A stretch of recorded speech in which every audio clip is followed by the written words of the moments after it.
Hi guys, welcome back to the channel. I'm Office Bloke Daz. I'm Office Bloke Mike. Here we are, the Office Blokes. Yes, we are. Yeah, if Patreon's your thing, check out the link below. Loads of stuff on there, all starting for a bargain price of just £1.50 per month. Believe it or not. Yeah, less than a cup of coffee. Exactly. But yeah, check out the link below. Loads of stuff on there, and it is growing as well. Yeah, it is indeed, and we appreciate the support massively as well. It helps us keep going massively. It does. This is the American's Guide to Britain Driving. This will be different. I know a lot of people that come over from the USA. Even when I lived away for a long time. Yeah. And when I came back, I had to sit and watch people drive for a couple of minutes. Oh really? Just to sort of like comprehend the right side of the road and different side of the road. The turns is a big one, isn't it? So what I'd do is I'd just drive out the car park where I'd pick my hire car up from and just sit and wait for a minute and just follow someone. That's the other thing. I'll just follow someone because as many times I did it in the USA. Pulled out the car park or like a gas station. Straight onto the wrong side of the road. Really? Shit, and you realise quick. Even though there's nothing coming, you realise it's not right. Yeah. Because you're on the wrong side of the road and the wrong side of the car. You're too far away. A lot of it's muscle memory, isn't it? You go a certain way in a car and you just can't help it. Yeah. So that's so it is difficult to sort of like get the hang of it straight away. Different signals as well. Yeah, there's that as well. But the other thing is a lot of the cars over here in the UK are manual drive. Still are, So the stick shift sort of driving sort of thing. So when you go and pick up a rental car, unless you stipulate, you're not getting an automatic. Right. I know things are changing a little bit more now, so it's becoming more and more of an automatic sort of like country. What's it like in the States then? Are they sort of 90% auto? Mostly auto, yeah. Or more than that, maybe. Yeah.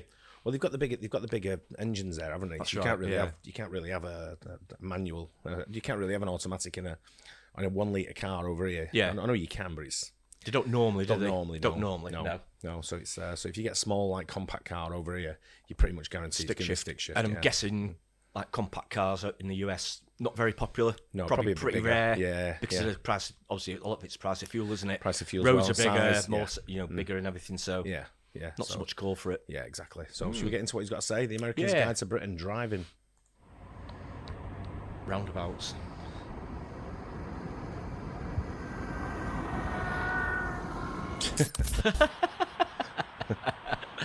I don't want to pause it too quick, but that's another thing. They don't have that many roundabouts, do they? Or do they have any? They do. More intersections? They usually have. Not a lot of them are like four-way stops, and it's one of them. It's same as when you get to a roundabout here. If you get, it's like a mini roundabout round the corner. It's all, you've got to give way to the right over here. That's right. Yeah. And it's one of them where if you're approaching someone's on your right, but then someone else comes and they're on their right, everyone's hesitant. I just go. I'm just I've been to someday me like a smaller one. It's like, come on, make your mind up. Someone move. So I just make the initiative all the time. Go. I think you have to because you can just tell some people just sit and there just wave, wave my hand up and go. Yeah, I've seen it. It looks normal enough, doesn't it? People coming and going, on their commutes, or maybe driving somewhere fun. But there's one strange thing that you may not have noticed. This footage has been horizontally flipped. That's right. Today, we'll be talking about driving in Britain.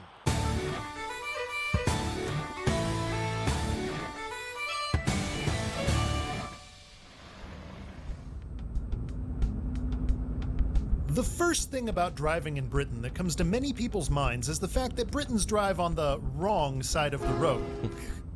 As it turns out, though, there's a good reason for that, and it has to do with history.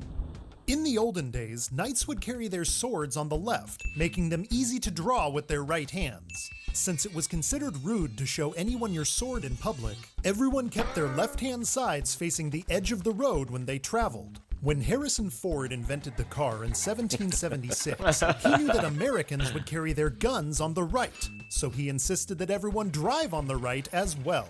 The rest of the world followed suit, except for Great Britain, because they were still mad about having not been invited to a It's quite funny, that. It is,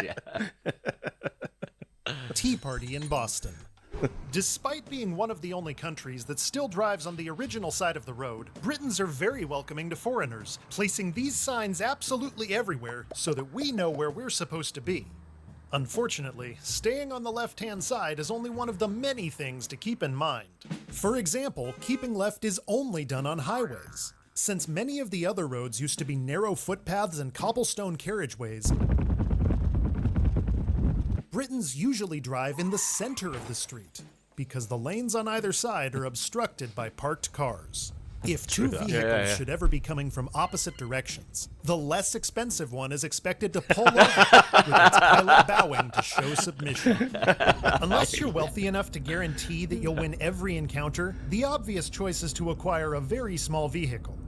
But even that process can be a little bit confusing for Americans.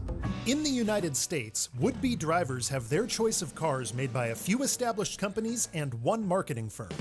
Britons have access to those same cars, along with several more that have much cooler logos.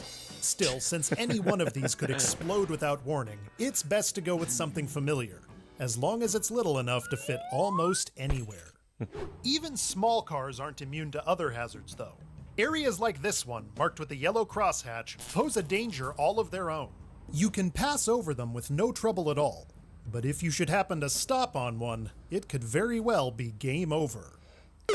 I stopped I went out at lunchtime and stopped right in the middle of one. Oh, did you? Yeah, I saw the traffic was moving ahead, so yeah, I just didn't want to wait at the light any longer. I think if the traffic, if your exit's blocked, isn't it? Well, if the traffic's moving and you try and just trundle in there till you can see it's moving, and technically you haven't stopped. So. I did, but I had a dope in front of me. It was like 3 car lengths. So they could have moved up a bit. And I was out, and I let them out in front of me as well. Yeah. So big mistake. Yeah, roadworthy. Yeah. This is why it's incredibly important to understand British traffic lights. They seem similar to American ones at first glance. Green means go, red means stop, and yellow means rush to beat red. But there are a few key differences. Red and yellow means gentlemen start your engines. Blinking yellow means pedestrians have the right of way. Blinking red means your tea is getting cold. And the meaning of purple has yet to be released to the public. That last one may seem a bit absurd, but it's actually in keeping with other British road signs. Like this one, which says that the speed limit has just changed to something that's being kept secret.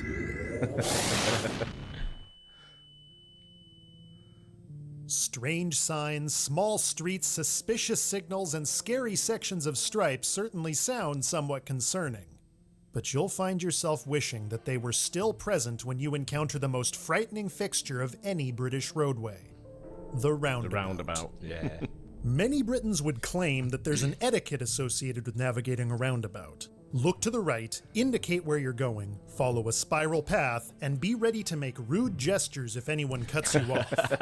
In practice, roundabouts are chaotic circuses. So if you have to decide between getting in someone's way or staying trapped forever, there's only one choice.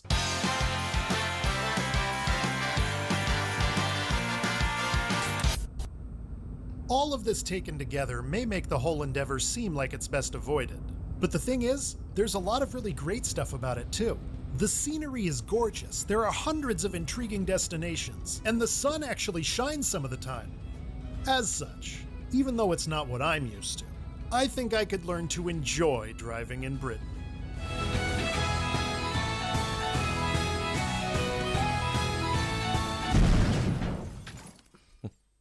Jesus, it's a bit inappropriate line, isn't it? It is. I think it's one of the more difficult places to drive. Do you think so? I mean, you've probably driven all around the world, haven't you? I've drove in Spain like years and years ago once. Yeah. But that's it. I've never driven anywhere else. So yeah, there's some countries where you go and you think, whoa, driving here is a little bit crazy. You know, like India.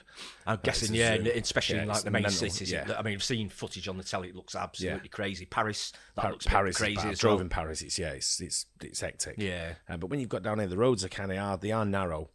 It's like, and if you're in a car that's a little bit bigger, I mean, your car's bigger than mine, sort of thing. So it's like, I know there's certain roads I go down where it's a tight squeeze, so I know you'd be proper tight squeeze. Yeah, if you know the area, though, you do tend to avoid them. Yeah, if you can. But I know what you mean. Definitely. Yeah, the other thing as well is big over is speed bumps.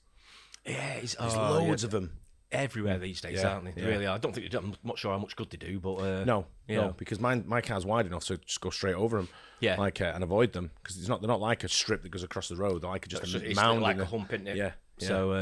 So if you go, if you're lucky enough, you can go either side of it. You don't feel anything, do you? So yeah, but I don't know what that's all about. The way they design them.